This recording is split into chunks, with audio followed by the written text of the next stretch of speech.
the siren's head. Hollow Vale was a dot of a town, situated in a vale where the pines grew so thickly that they obscured the sky. Clara Hensley had been there her entire life, 32 years of quiet days and quieter nights, until the noise came. It was late autumn, the air brisk with the aroma of frost and rotting leaves, that she first heard the noise, a low, keening cry that filtered through the walls of her cabin.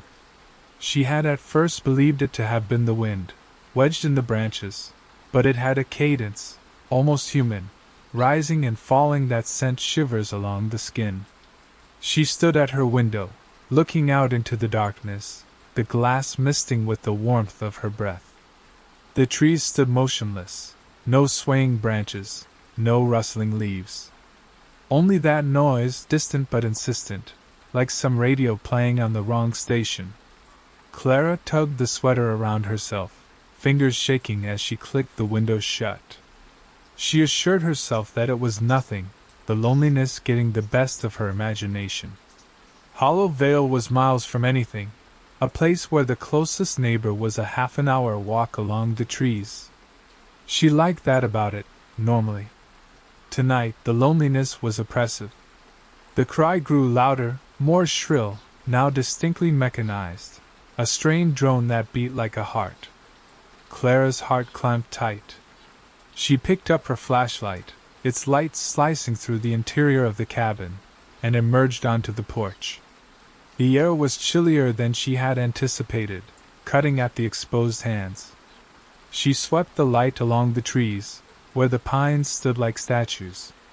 There was nothing.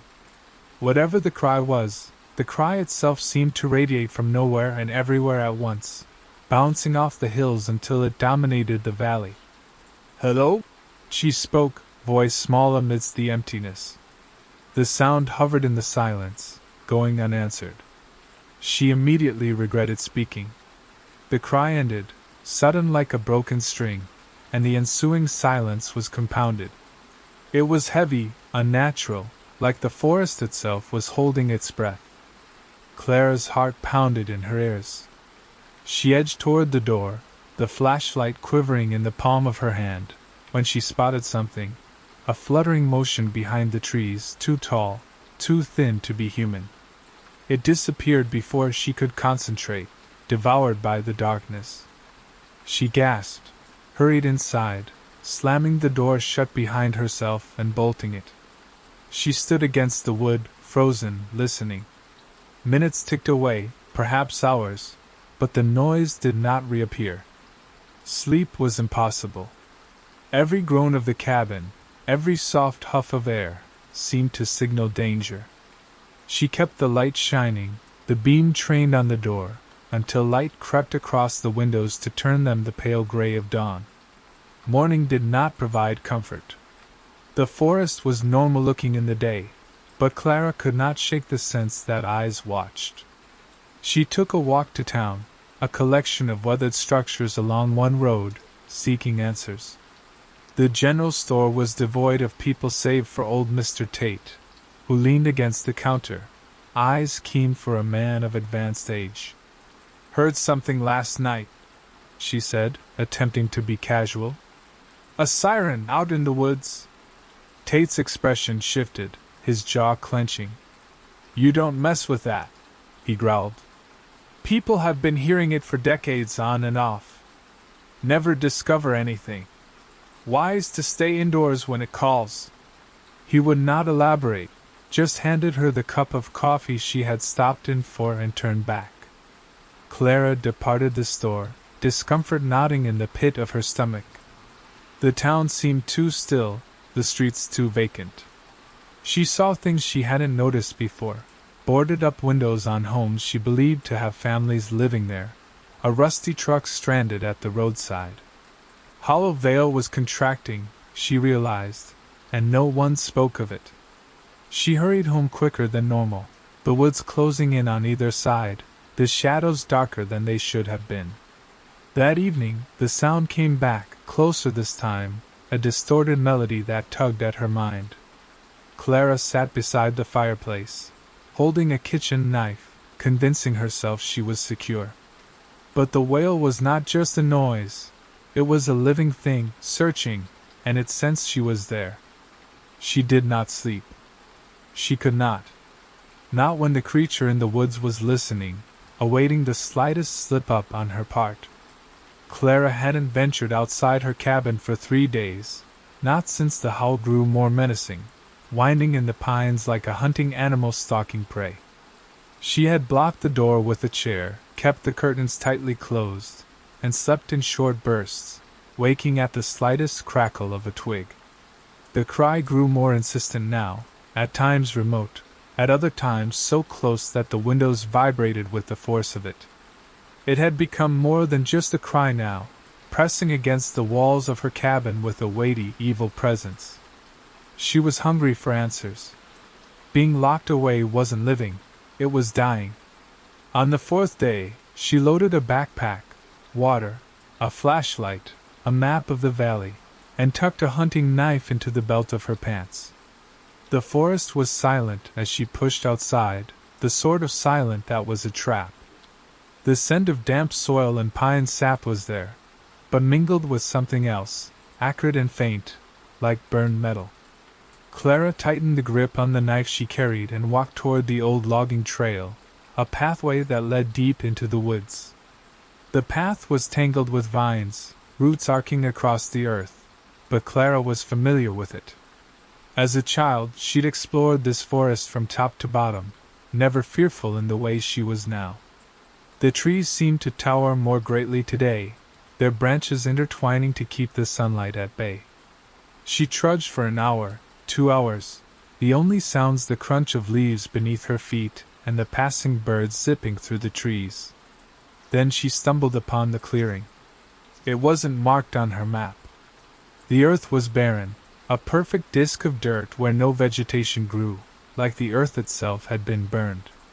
Here stood a lone tree, black-barked and flaking, branches racked at impossible angles. Clara's gut roiled. She crept close, her boots sinking into the loose earth, saw that the trunk had scratches on it, deep, crisscrossing scratches that didn't seem to come from an animal she was familiar with. They were too neat, too controlled. The wail erupted without warning, a shriek that howled across the clearing. Clara dropped to the ground, hands over ears, but the cry pierced her skull, humming deep inside her bones. It wasn't only loud, it was intimate, like it was addressing her, calling to her in words she couldn't decipher. She jerked to her feet, pounding heart, and took flight, the trees blurring around her. She did not rest until she reached the trail once more, panting for air. The noise had faded away, but the clearing remained in memory, its wrongness clinging to her like wet garments. She consulted her map, shaking hands, but there was no indication of that location. It did not exist on the lines and symbols she had believed in for so long. Clara compelled herself to continue walking, retracing the path to town, but the forest was now different. The trees leaned inward, their shadows extending too long. Halfway home, she saw the tracks. Faint, impressed into the mud along the path. Long, narrow impressions, too big for a man, too deep for anything that would normally travel that way. They went off across the underbrush, to the center of the valley. Clara's mouth had gone dry. She wished to believe that it was a bear, a deer, anything other than what her screaming mind insisted upon. She took a few steps following the tracks, then hesitated. Something was standing there, looking at her. She felt the weight across the back of the neck, like eyes probing the depths of her soul. She turned slowly, but she saw only trees. The feeling, though, did not fade away. It intensified, crushing and claustrophobic, until she knew that the thing was lurking just beyond where she could see, patiently waiting for her to stir. Clara stood back, knife in hand, and she ran toward home. The forest remained quiet but was not vacant. It was full, and it was stalking. Clara did not mention the clearing or the tracks to anyone. Who would believe her? Hollow Vale folk were realistic, seasoned by the harsh winter weather and even harsher lives. They'd think she was mad, or worse, they'd regard her the way they regarded old man Tate, knowing, pitying, as he carried a burden too great to bear. But Clara couldn't remain quiet. The wail grew stronger now, at night, and she knew she wasn't imagining things. It was beckoning. She made her way to the library, a squat structure covered in weathered paint and older shelves than her grandmother. The librarian, Mrs. Elwood, sat there, sorting books with arthritic hands. Clara inquired about the forest, about ancient legends, something that could account for the noise.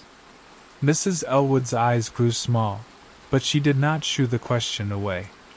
"There are stories," she whispered, "before the town was established. Something in the woods that does not belong. It sings to entice you, then you are lost." She gave Clara the journal, the yellowed, brittle pages written by the trapper Josiah Crane in 1892. There were short, utilitarian entries, until the last few. "Heard a noise last night, like a woman crying, but no woman's out here," read one. "Saw something at the river, tall as the pines, with no face, just metal where its head should have been." The last entry was just a line. "It knows I'm here." Clara's hands trembled closing the book. Josiah had disappeared, Mrs. Elwood said. So had the others, over the course of time, always after the start of the sound. Clara departed the library, the journal entries seared in her brain. She strolled through town, visages she had but overlooked, weathered missing persons posters on telephone poles, names she hardly remembered. People did not just disappear from Hollow Vale, they vanished. She ventured to the diner, hoping the coffee would calm her nerves, but the establishment sat hollow. A lone individual occupied the corner, hood over his head, speaking aloud to himself. Clara overheard snatches of his monologue. "It follows. Never ceases." She departed without ordering, having lost appetite. The wail awaited at home, even louder, a cacophony of screaming voices that seemed to materialize within the walls. Clara barred the door, locked the windows, and sat beside the fire, the knife resting in the folds of her dress. The noise wasn't haphazard.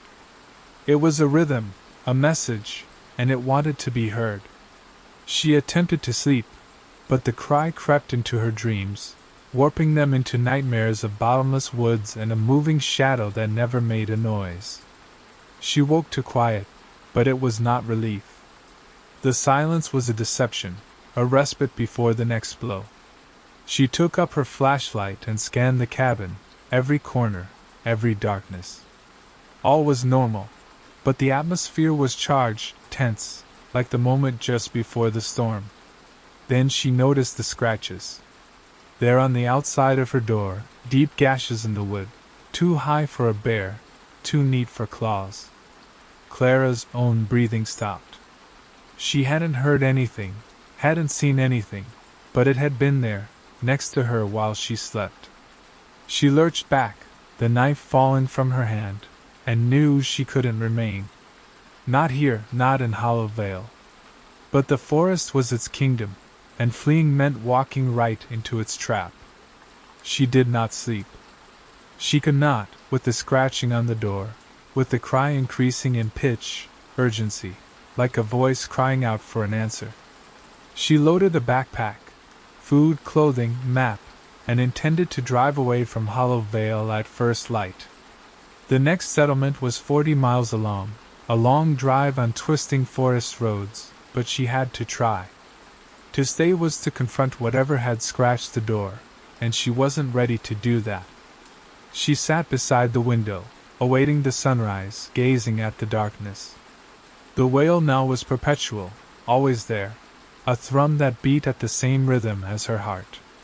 It was not just noise, though that was the form it took. The pull was like a hook in the brain, drawing her toward the door. She battled it, concentrating on the tick of her clock, the hiss of the fire, anything to ground herself. But the noise was canny. It imitated voices, distant but close, her long-dead mother, crying out to her, her brother, who had departed Hollow Vale without looking back, summoning help. As dawn came, Clara acted quickly. She tossed the bag into the old pickup that grumbled to life, and took the dirt road away from the valley. The trees pushed against the sides, the pines so close they obscured the sun. She kept the radio silent, not wanting the wail to penetrate the static. There was no cars or animals on the road, just trees that seemed to go on forever and a sky full of cloud. The engine spluttered 10 miles along. Clara's heart fell. She coaxed the truck on, but it spluttered to a halt, leaving her stranded in the middle of nowhere. She tried the ignition, repeating the motion in a despairing rhythm, but to no avail. The hush was oppressive, the only sound the wail, distant at first but building, echoing through the trees. Clara took up her bag and set walking, the road running in before her like a yellow scar. The forest came to life now, not with birds or the wind, but with something else. Shadows darted around the periphery of her eyes, vanishing the moment she turned to see them. The howl grew louder, higher, a siren's wail that rang through her skull.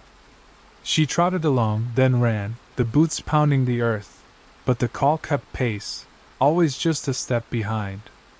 She tripped over a ditch, the pack sliding from the slope of her shoulder, and upon looking up she saw it.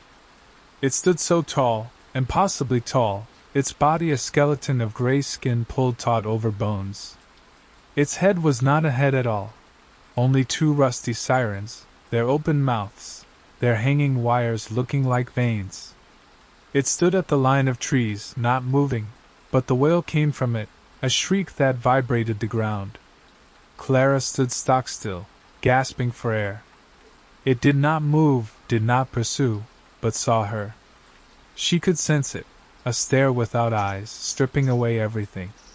She ran blindly, branches scratching at her skin. The wail came afterward, unremitting, leading her further into the woods. She had no idea where she was headed, only that she couldn't stay where she was. The trees grew sparse, and she burst through the clearing again, the one where the blackened tree stood. The siren's head was there, too, standing patiently, sirens fallen silent but presence crushing. Clara sank to her knees, panting, while the thing towered over her, the light engulfed in its shadow. Clara did not shriek. She couldn't. The head of the siren towered above her, the sky blotted out by its presence, the siren's silence but the air humming with the weight of it.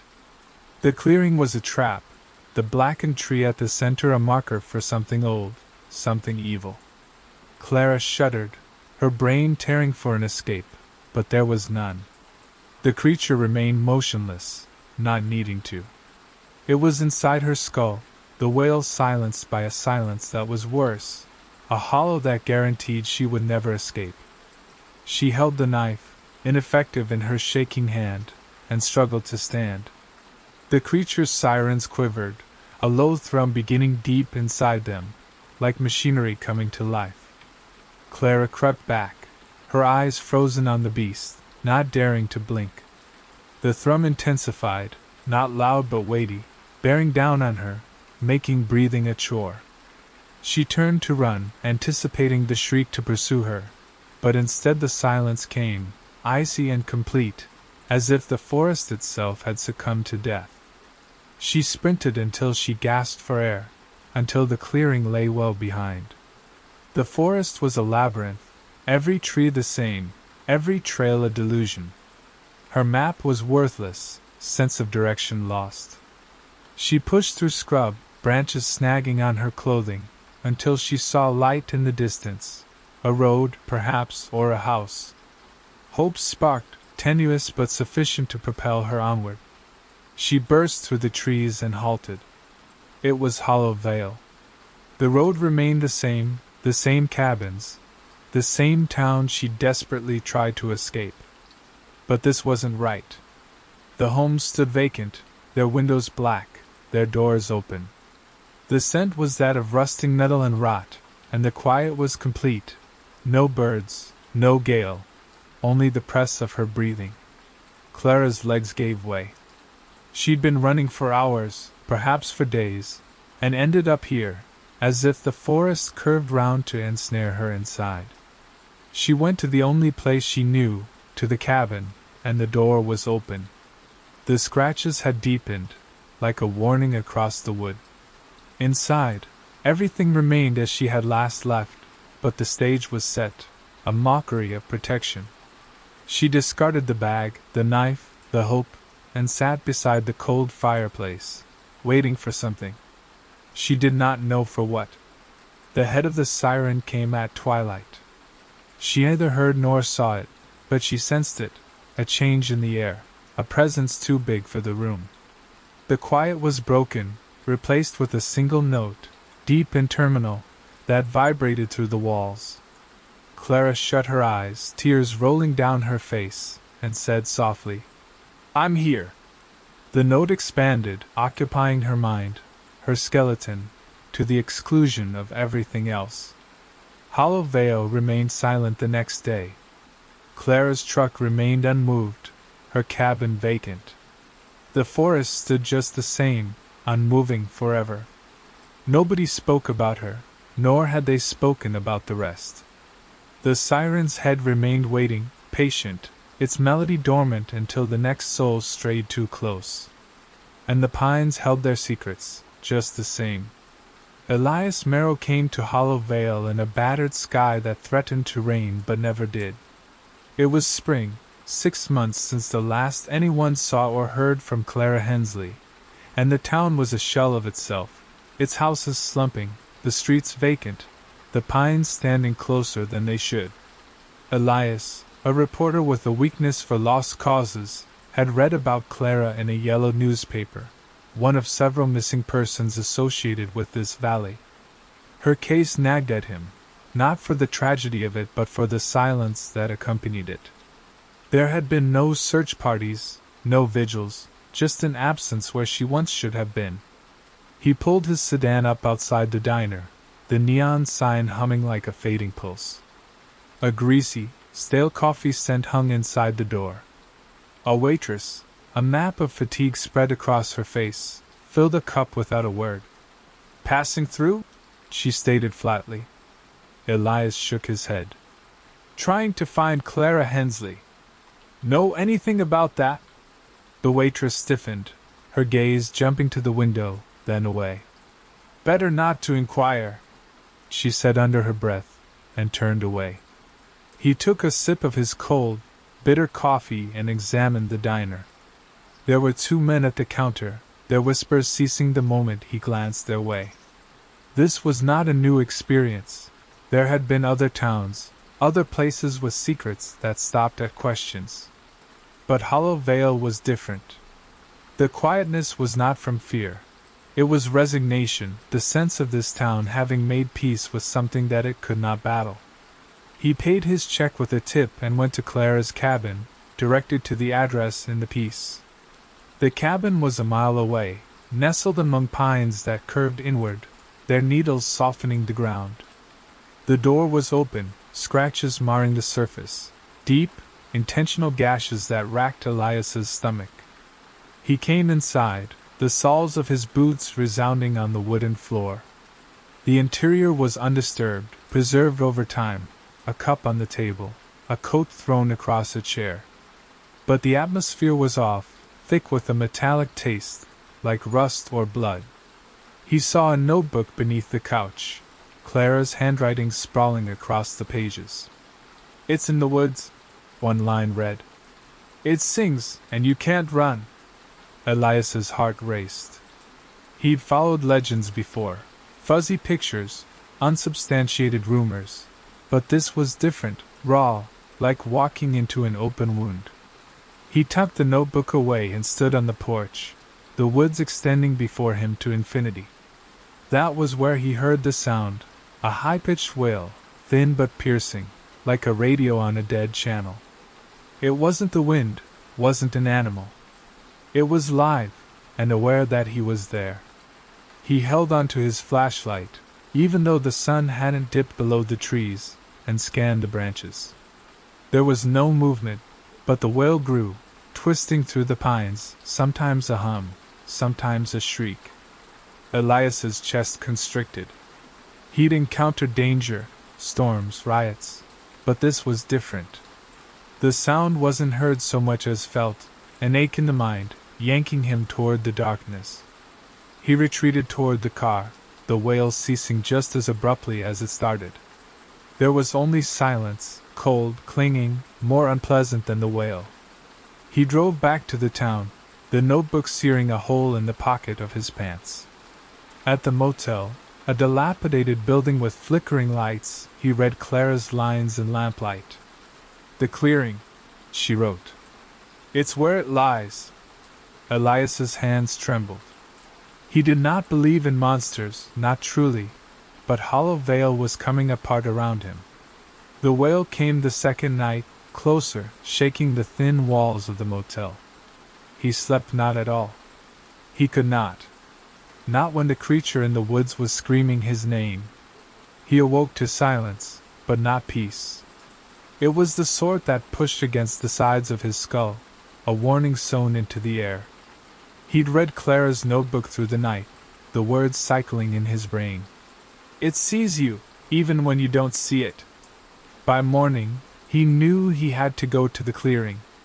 To remain in Hollow Vale, to pretend the wail meant nothing, wasn't possible. It was inside now, a splinter he couldn't remove.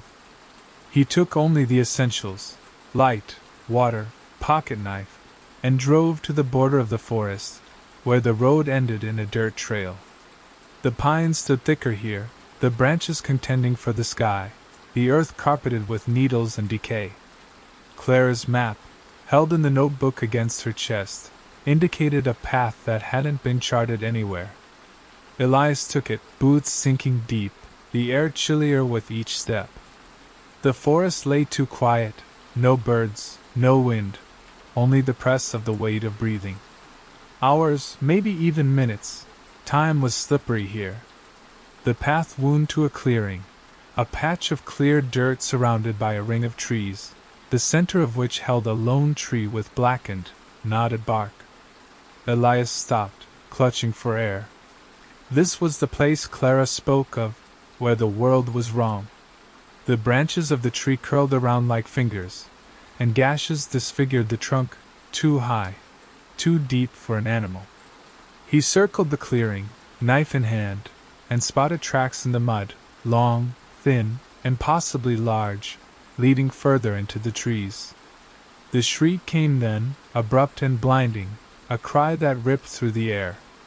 Elias fell to the ground, hands on ears, but the sound was within him, thrumming in his bones. It was not noise, it was a voice, twisted and old, speaking his fears, his doubts, his name. On shaking legs he stood up, his heart pounding, and saw at the clearing's border. It stood taller than the pines, its form a skeletal structure of graying flesh, with two corroded sirens' heads, their maws open, entrails spilling like wire. It did not move, but the presence was a weight, crushing, living.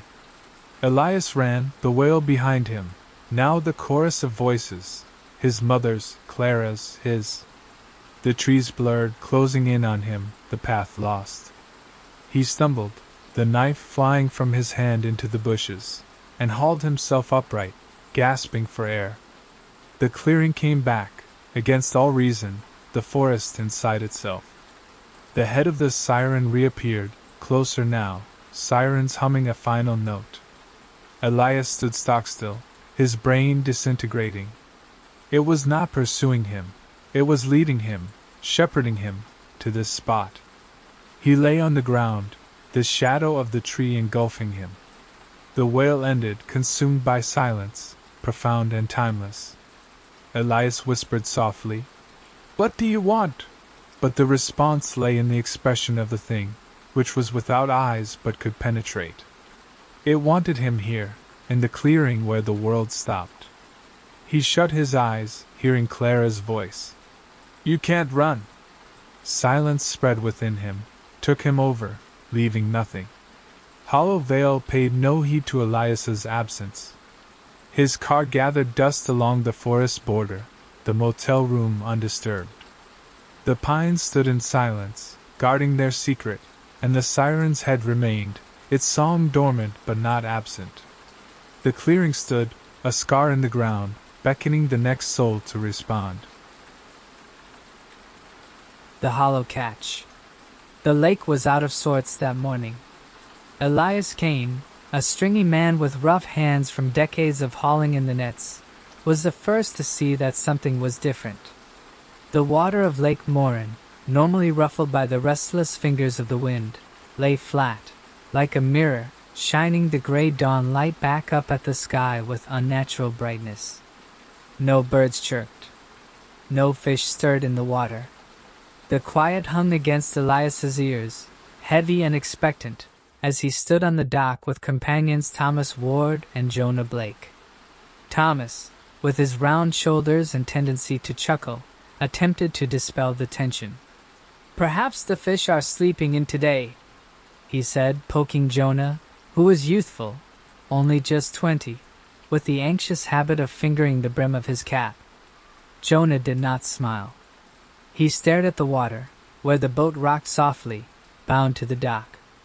"It's too quiet," he grunted, "as if the lake's holding its breath." Elias disregarded them, looking at the nets. They'd been fishing Morin for years, the two of them, reeling in trout and perch to sell at the market in town. But today, the lake seemed to have a different feel to it, like it was observing them. He brushed the illusion away. "Let's go," he said, getting into the boat. Thomas and Jonah came after him, their footfalls echoing through the quiet. They rowed to the middle of the lake, where the water was the deepest. The oars came down and up, the only noise in a hushed-up world. Elias looked out across the water, searching for the characteristic glimmer of scales, but nothing was there.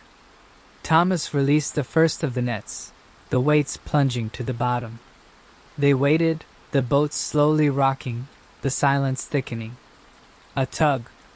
Not the subtle pull of a fish, but a sudden, forceful yank that almost yanked the net from Thomas's grasp.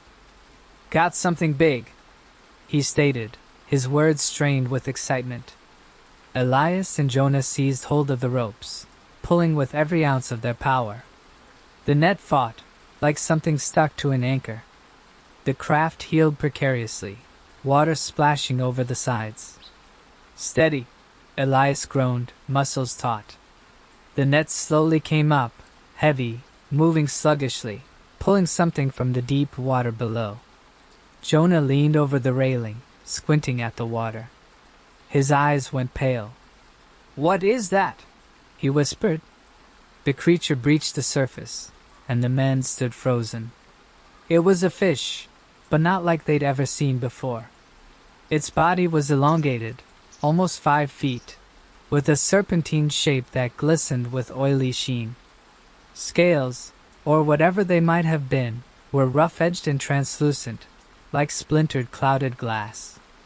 Its head was wide, almost human in width, with a mouth that yawned too wide, lined with needle-like teeth that curved inward. Worst of all, though, were the eyes, milky white, without blink, set deep in sockets that seemed to throb with a soft, unnatural light. Thomas took a step backward, almost capsizing the boat. "That is no fish," he exclaimed, shaking.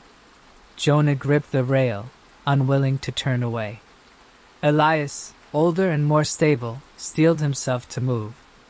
"Get it on board," he commanded, even though his stomach roiled at the prospect. There was no way they could leave it in the net. Its body would rip free and submerge. With shaking hands, they pulled the creature aboard. It flopped across the floorboards, writhing in a slow, involuntary grace that sent Elias's skin crawling. The air cooled, the quiet deepened, like the lake itself was sorrowing over the removal of the creature. The fish gazed at Elias, and for an instant he sensed a weight within his head, the feel of fingers exploring his thoughts. Jonah gagged. putting a hand across the back of his mouth. "It smells wrong," he said. The stink was weak but clinging, the reek of damp stone and rot with a metallic taste that coated the back of the throat. Thomas picked up a tarp, draping it over the creature. "We're not keeping this," he said. "It's cursed, Elias. You can sense that, too." Elias did not protest. He noticed strange things on the lake before, bizarre shadows, fleeting forms, but never this. "We'll bring it to shore," he said. "Identify the thing." But as they rowed away, the boat grew heavier, the water denser, like the water was fighting their getaway. The fish remained motionless under the tarp, but Elias could feel it, alive and awake, pressing on his head. As they came to the shore, the sun was higher, but the lake itself was still lifeless. They pulled the fish to the shore, the body leaving a slippery path through the mud. Jonah did not touch it, stepping back as Elias and Thomas picked it up to study. The scales reflected the light, bending it into ill colors of green and purple. The mouth jerked, moving as if sharing secrets with the air. "What do we do with it?" Thomas asked softly. Elias had no idea. One part of him wanted to burn it, to drive it out of the world. But the other part, the quieter but more dangerous part, encouraged him to hold on to it, to discover its secrets. The eyes of the fish shone that much brighter, and Elias felt the tug again, the pull to something old and endless. Jonah spoke up to break the hush. "We shouldn't have done that," he said, stepping back. "It is not ours." As he spoke, the earth shuddered slightly, a low grumble that shook beneath their boots. The lake stirred for the first time that day, small waves licking the shore. Elias gazed at the fish, his eyes resolute. He had no idea what it was, but he knew this. They had hooked something that ought to have remained at the bottom of the sea. And now, there was no going back to release it. In the shed behind the cabin, the fish remained on a wooden bench, covered in the tarp. The men remained outside, dreading spending more time than they had to in that place. The shed itself was a small, weathered building, where he kept the gear organized and cleaned the fish. Now, the little building seemed like a tomb, the air inside heavy with that peculiar metallic scent. Elias lighted a lantern, the feeble light casting spiky shadows on the walls. Thomas paced back and forth, scuffing the earth with his boots. "We should have tossed it back," he said, sounding less than brave for once. "That thing is unnatural. You saw its eyes, Elias. It looked at us. It recognized us." Jonah sat on a stump, hat pulled low, speaking to himself. Elias overheard bits and pieces, about the lake, about things that should remain underground. Elias said nothing. He was attempting to think, to rationalize what they'd done. The fish was ancient, that was certain. The rough, pitted scales testified to centuries in the darkness. He'd always heard the stories of Lake Morin, old tales from his grandfather, legends of things that dwelled in the depths, older even than the lake itself, older even than the town. He'd never paid them much heed, dismissing them as myth, but now he was not so sure. "We have to know what it is," Elias said at last. "It could be worth something. Scientists would pay for something like this." He did not believe it, not really, but he wanted a reason to hold on to it, to validate the knot twisting in his stomach. Thomas broke away from where he was pacing. "Valuable? It is trouble, is what it is. Jonah is right. We removed something that we shouldn't have." Jonah gazed up at him with startled eyes. "It isn't the fish," he exclaimed. "The lake. The lake is angry. You saw the shake. It has never done that before." Elias longed to protest, to insist that Jonah was losing his grip on reality, but he couldn't. The ground had shaken, the lake had stirred. Something was amiss. They retreated back into the shed, the light of the lantern seeming unwilling to touch the fish. Elias pulled the tarp back, exposing the creature's wet form. It had not stirred, but the eyes seemed to glow a little brighter, their milky sheen glowing softly. The scales shone, casting reflective patterns in the light that ached to behold, like gazing in a broken mirror. Thomas gagged, putting his hand over his nose. "It smells worse in here," he said. The stink had grown stronger, a combination of rot and something acrid, like ozone before the storm. Elias tried to observe the fish, the way that the body sort of flexed, as if the thing was breathing. He reached out, then stopped himself, touching a scale. It was cold, abnormally cold, and his hand stung, a slight tingle running up to the elbow. "Don't," Jonah whispered, catching Elias's wrist. "It is alive. It is looking at us." Elias jerked away, the skin on his wrist tingling. Jonah was right. The fish's eyes were upon them, frozen, not even batting once, and Elias felt the weight again, the presence of that voice too soft to listen to. They covered the fish and departed the shed, securing the door behind them. The air outside was chillier, but the quiet from the lake accompanied them, spreading to the trees. Elias looked at the water, expecting something to emerge from the depths. The surface lay flat once more, but this seemed like a ruse, a facade concealing something huge and lurking. That evening, Elias couldn't sleep. He remained in bed, listening to the silence, his mind recurring to the fish. He envisioned its eyes in the darkness, radiating, questing. A little past midnight he heard a noise, a low, pounding rhythm, the beat of a heart.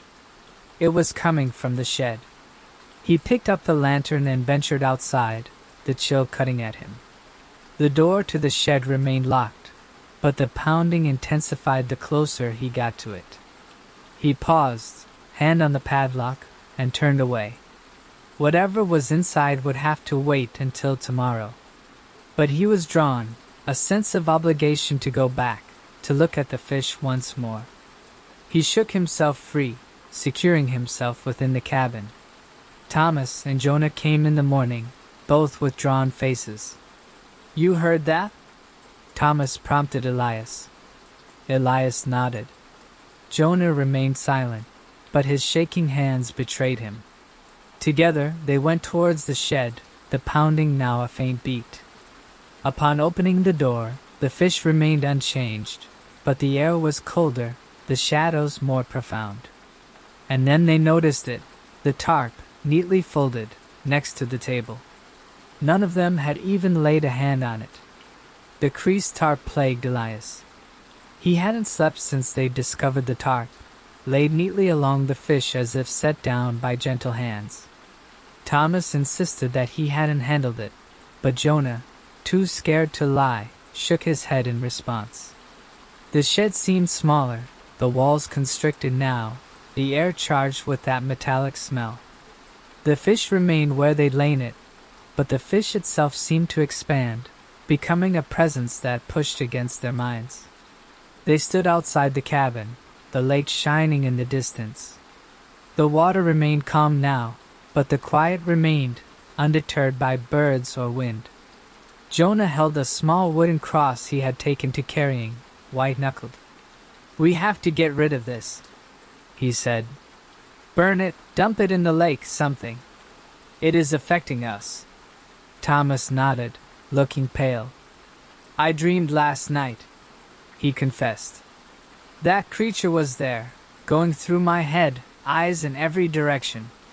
He massaged his temples, trying to shake the images away.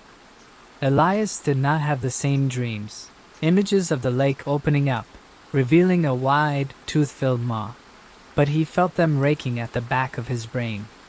"We can't just kill it," Elias said, although he wasn't even certain why. The idea of hurting the fish terrified him, but not for the fish itself, but for the consequences afterward. "We have to learn about it first. Perhaps it is rare, something no human has ever encountered." His words rang hollow, an attempt to cover up the pull he experienced, the need to have the fish with him. Jonah scowled. "You're not thinking correctly," he insisted. "You sense this too, don't you? It's in your head." Elias looked away, not meeting his eyes. He did sense something, a soft voice, no words but impressions, telling him to guard the fish, to heed the fish. They went back to the shed, the thud louder now, a steady beat that kept time with their heartbeats. The fish lay exposed, the tarp neatly folded next to it. Its scales shone, the patterns rippling like water. Elias saw that there was something new, faint markings along the length of the fish, like runes inscribed by an uncertain hand. He leaned in closer, the air chilling, the markings seeming to beat, drawing him in. "Don't," Thomas said, catching hold of his shoulder. "You're too close." Elias blinked, stepping away, his head spinning. The markings had vanished, or maybe they'd never existed at all. Jonah prayed softly to himself, his cross held to his lips. They attempted to make a plan. Thomas had proposed to call a university, an expert in the life of the sea. Elias concurred, but he wasn't enthusiastic about it. The fish wasn't for a laboratory. Its home was the lake, something older, something greater. Jonah offered to call a priest, but he had no idea that it would help. "It is not sacred," he said. "It is something else." That day, they traveled to town, leaving the fish locked up in the shed. The first place they went was the library, a small building with cobweb-covered shelves and a lone librarian who watched them with a suspicious stare. Elias requested books about Lake Morin, about its past and legends. The librarian produced for them a slender book, yellowed on the inside, entitled Tales of the Deep. The book was thin, but there was a passage that stood out to Elias. It mentioned a hollow catch, a beast that was said to hold the lake's secrets, captured only once in 1783. Men who captured him disappeared, their boat found abandoned, the lake quiet for weeks afterward. The writing was unclear, but the eyes, milky, luminescent, corresponded to the fish. Elias read the passage to himself, shaking. Jonah shut the book. "That's it," he said. "We're not first. And we won't be last either, unless we put a stop to this." Thomas was ill, his fists clenched. Elias wanted to protest, to tell him that it was just a book, but nothing would come. After the banging at the cabin had ceased, a different sound took over, wet, rasping breathing. The shed door hung ajar, although Elias was certain he'd locked it. The fish inside remained the same, but the air was cold, shadows wriggling in configurations the light from the lantern couldn't account for. Then they saw the water trail, leading from the table to the door, where the fish had apparently slid. The water trail transformed everything. Elias tracked it from the shed to the lake shore, where it disappeared in the calm water. The mud was churned up, like something heavy had pulled itself along the shore. Thomas knelt, resting his hand on the earth, his fingers coming away wet with that oily gloss. "It moved," he whispered. "It went back to the lake." Jonah shook his head, the cross around his neck jumping against the skin. "It didn't go back," he stated. "It's still here. I can sense it." He nodded toward the shed, where the fish lay on the bench, eyes shining brighter, the surrounding air rippling like heat on asphalt. Elias wished to believe Thomas, to believe the fish had swum back to the depths, but Jonah was correct. The fish was here, and now awake. They stood beside the lake, the quiet more oppressive than ever before. The water was a mirror, shining with a perfect reflection of the gray above. But now Elias saw things in the reflection, shadows, writhing things that disappeared the moment he blinked. His head pounded, the voice in his head louder now, a hum that was not sound but sensation, drawing him toward the shed. "We burn it," Thomas insisted, his voice hard. Now, he seized a can of kerosene from the cabin, moving jerkily, frantically. Jonah did not protest, his face white but determined. Elias hesitated, reaching toward the door of the shed. Destroying the fish seemed wrong to him, like betrayal of something he did not comprehend. They soaked the fish in kerosene, the pungent chemical scent added to the creature's metallic smell. Thomas brought the match to light, the small but stable flame. He held the light over the fish, shaking slightly. "It ends now," he said, dropping the match.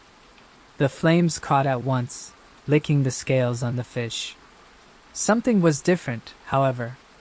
The fire did not burn red or orange but green, the unnatural color casting ill light on the surrounding area. The fish did not writhe or blacken. The scales took the flames in, radiating with a stronger glow, the markings Elias had noticed thrumming like veins. The air chilled, the walls of the shed groaning as under stress. Jonah took a backward stumble, his cross dropping to the ground. "It isn't dying," he panted. Thomas picked up a shovel, swinging at the fish, but the blade deflected, the shock running through his arms.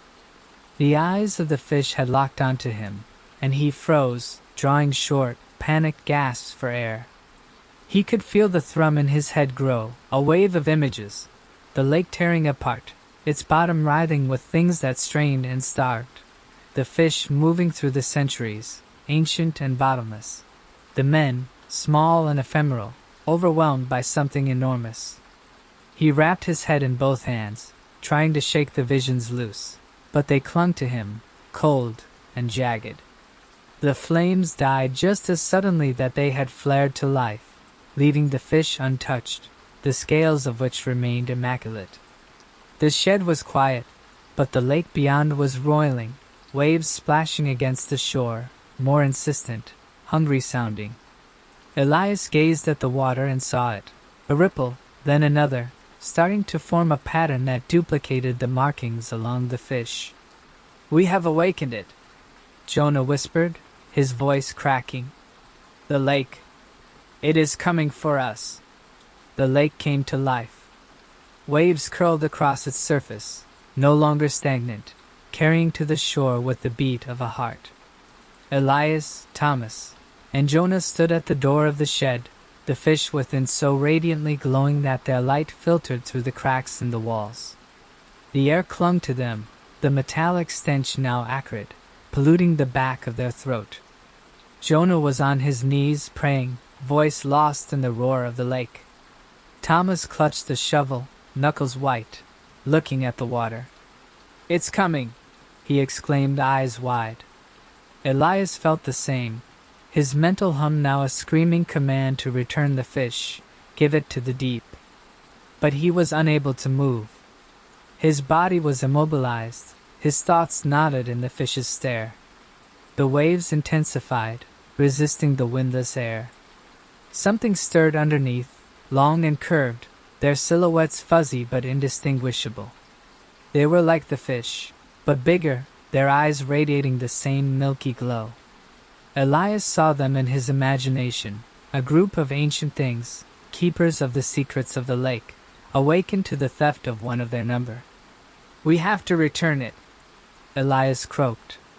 Thomas turned on him, angry. "Return it? It'll kill us!" But Jonah stood up, with a calm expression on his face in spite of shaking hands. "It is the only alternative," he said. "We have taken something that did not belong to us.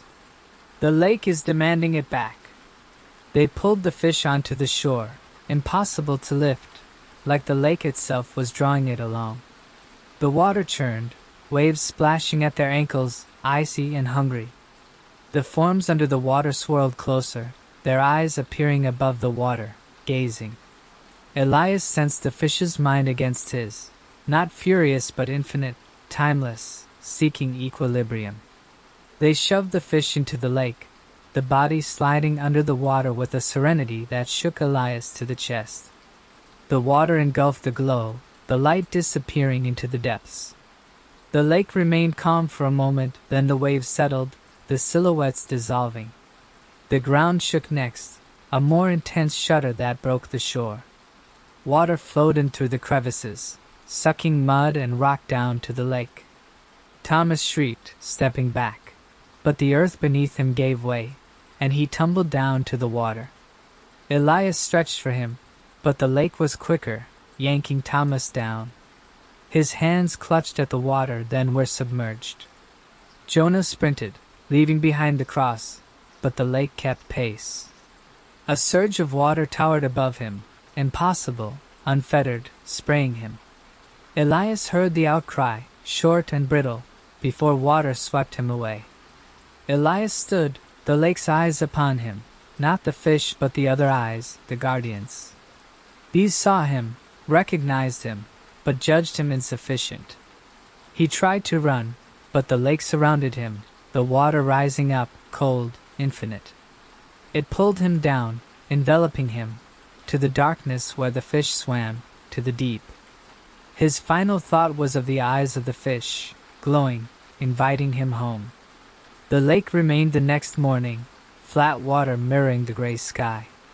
The shed was vacant, the tarp laid open, the table cleared. The town observed the men's absence, but the lake held secrets, just as always, with silent depths, with hunger appeased, temporarily.